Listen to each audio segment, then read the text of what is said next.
I think a man should have absolutely no interest in whether he's actually happy or not. If I wake up and I'm unhappy, I will do the exact same things as if I am happy. I will go to the gym the same. I will work the same. How I feel has no impact on how I live my life. I don't think happiness as an index is a healthy view for a man to have on life success. I think a man's role on this planet is also another thing that we need to redefine to some degree, right? I think a man's role on this planet has changed, but from the dawn of human time, a man's role has always been the capability for violence. This is what men were, right? When I look at the world, I look at it from a societal perspective and I look at it from an animalistic perspective. Society has told us to be certain ways, and then our animal instinct tells us to be another way. So society tells you to marry one woman and be loyal, right? And then you have me saying, men are not supposed to do that. We don't want to do that. Any man who sits there and says, I want to do that is lying. He wants to keep the woman he loves, and he wants the woman he loves to be happy, of course. But if he could keep the woman he loves and keep her happy and have other women, he would. What? You're lying if you say that's not true, right? So from an animal perspective, a man's primary role was the capability for violence. We went to war, we conquered stuff, we built stuff, we conquered. That's what men did, we conquered.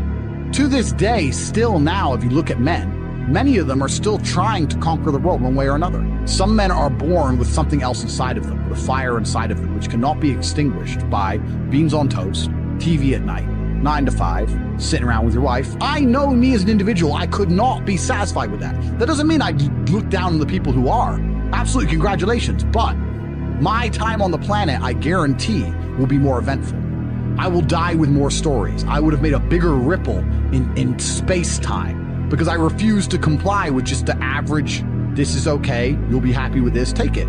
There's always been that class of person. Even since the dawn of time, there's been the normal guy, and then there's been the dude who insists on conquering the world. There's been Napoleon who says, no, fuck you. I'm taking this and this and this. It depends what you're born with, right? I think one of the biggest mistakes a man can make is to judge his life. Let me reword this.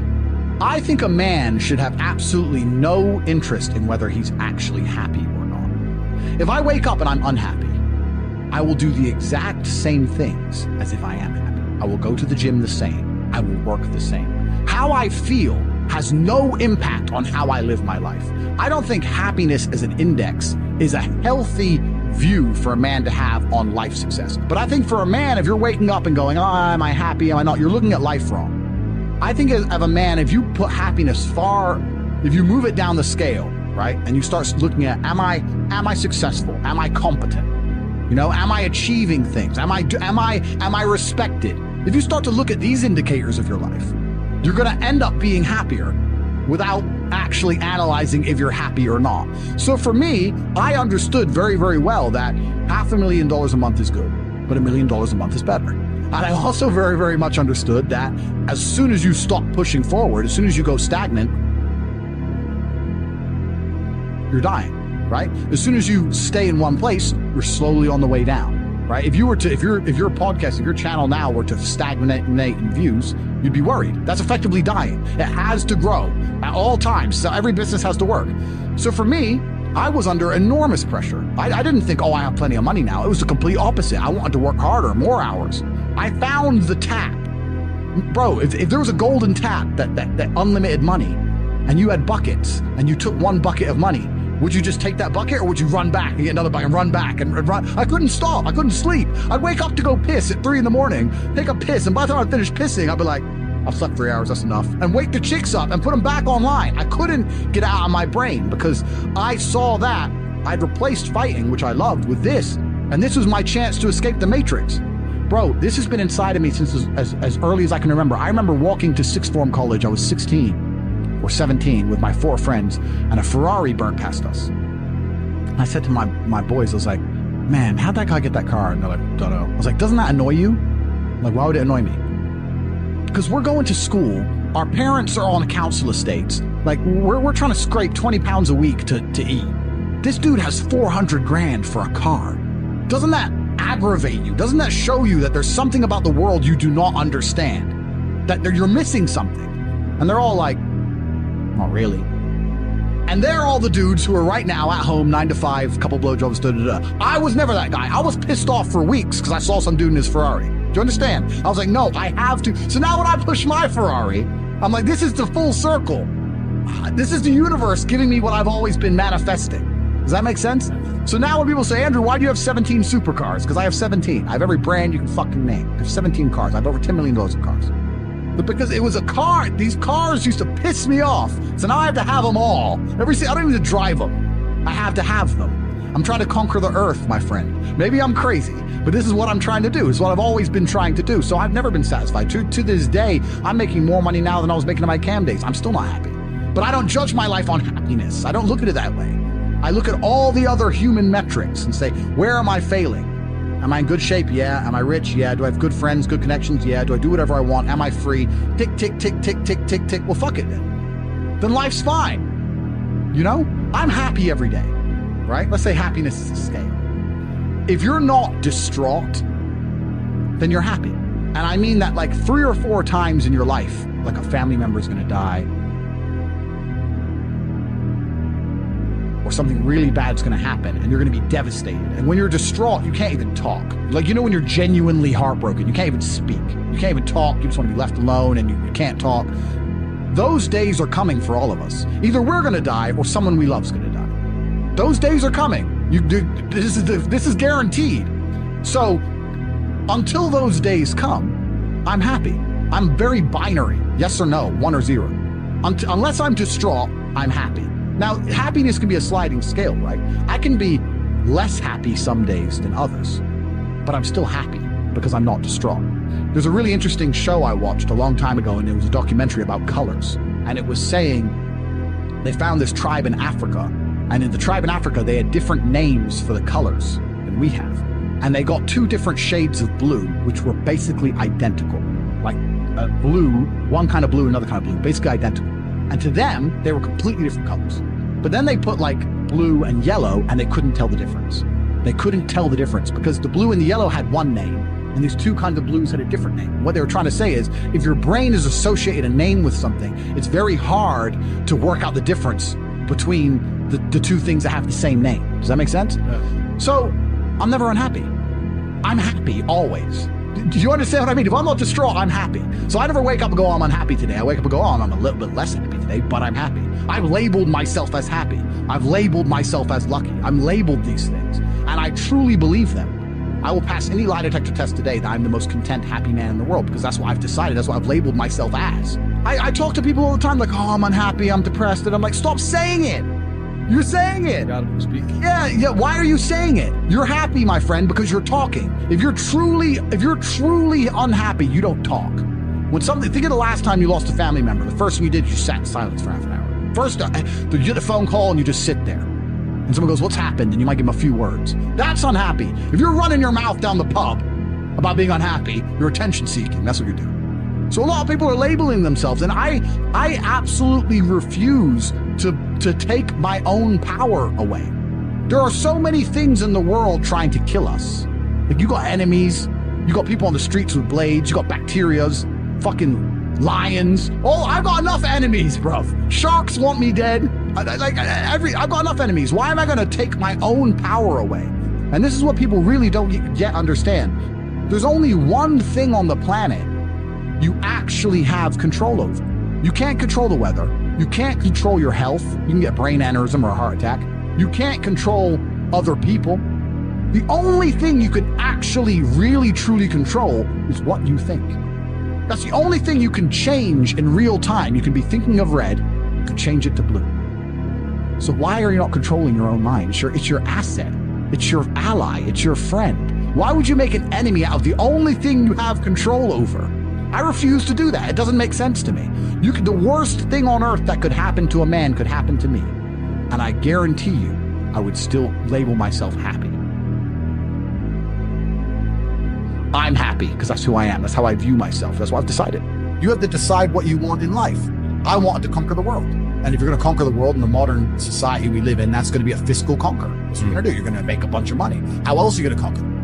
That's what I wanted. You have to decide what you want. And it's different folks, different strokes, and it takes a lot of different kinds of people to make the world go round. But if you truly want to conquer the world, you're going to end up wanting a bunch of money because that's the way to do it. That's the way to do it. So you have to decide the life you want to live. You're a different man when you have no safety.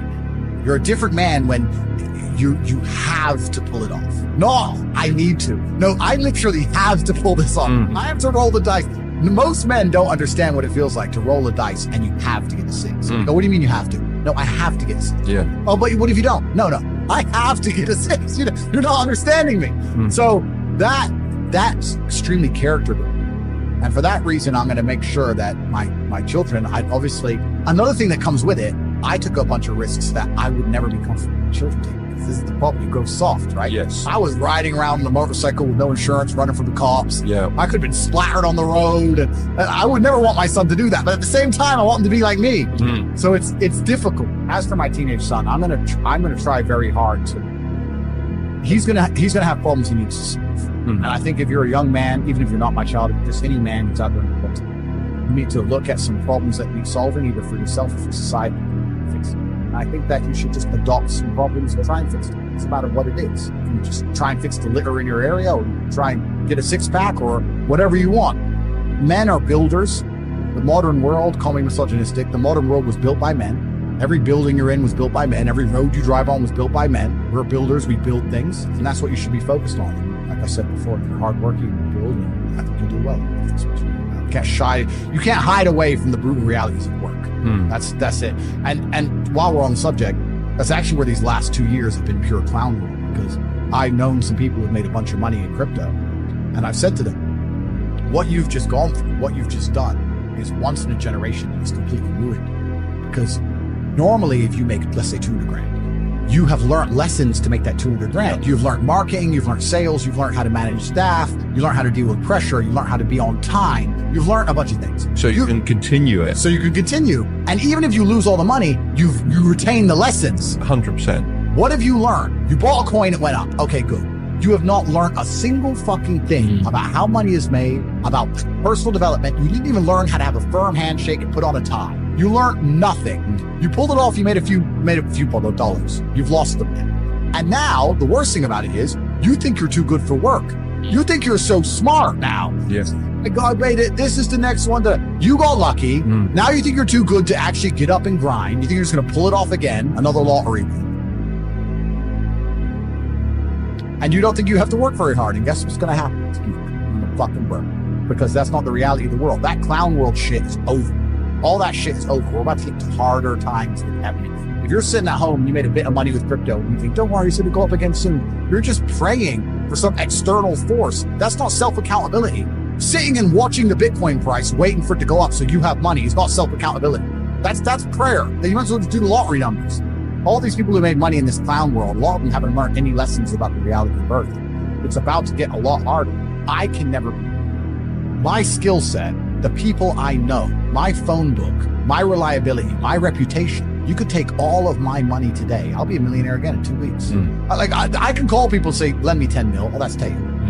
I can call people. I know people. I have a place I can go. I'm good at speaking. Like, once you have those lessons, and once you have that network, and once you have those things built, you can't go broke. You really can't. You get to a point of life where the only way you could go broke is if you become a drug addict or something ridiculous. Don't complain when the NHS are on strike and you can't get seen, and I'm in a private hospital in fucking Saudi. That's your problem. You have to just make your decisions in life and live true to them. But creating a circle is ultra important. And it's not just important financially, it's also important for your entire life and your mindset as a whole. Because it's amazing, especially amongst men. We never want to be the poorest person. We never want to be the weakest person. We never want to be. So if you're with a group of killers, you have now this massive expectation. It's almost like societal pressure and a positive force. If I go to my friends, I can't be the weak.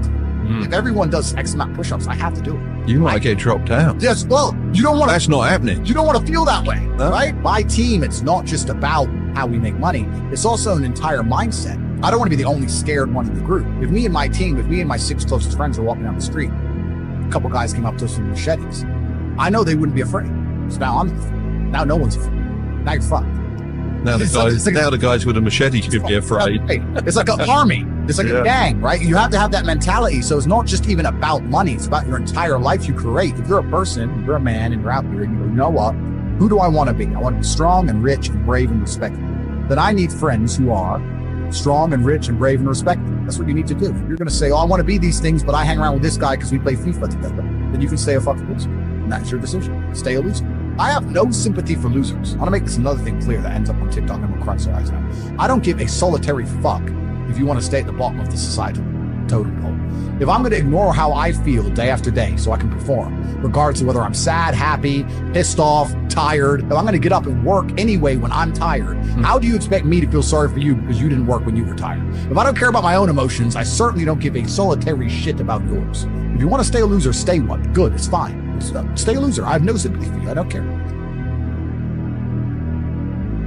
I was instilled with a duty for a very long time to honor my ancestors through achievement. And I was told from a very young age that the only thing your ancestors are interested in is achievement. Even to this day, when I do podcasts, people repeatedly talk about my father. If I wasn't successful, he wouldn't be spoken about. He died 9 years ago. And he was a good chess player, but no one's really that interested in chess. The reason he lives on is because I'm so monumentally successful that people are interested in my origin story. He is mentioned. The reason I will live forever is because my son will be so monumentally successful. They'll talk about how he could have been such a perfect specimen of man, how he was raised, and they will mention me.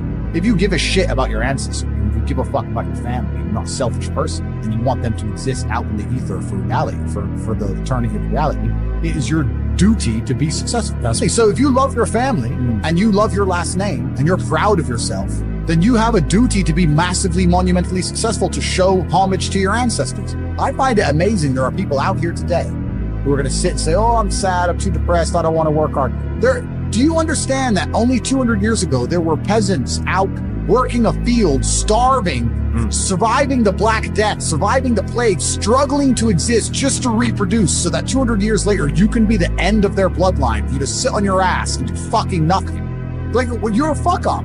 You're fucking up your entire bloodline of your entire ancestry. You owe these people things. They went through hell for you to exist. You have a debt. You have a duty to pay. You have to be the best possible version of yourself. And the same to God. God loves people who try. God loves people who work hard. It's amazing if you try your very best all the time, what God will give you. He'll give it to you, anything you want, if you actually try. Not convincing yourself you try, actually try. They're different things.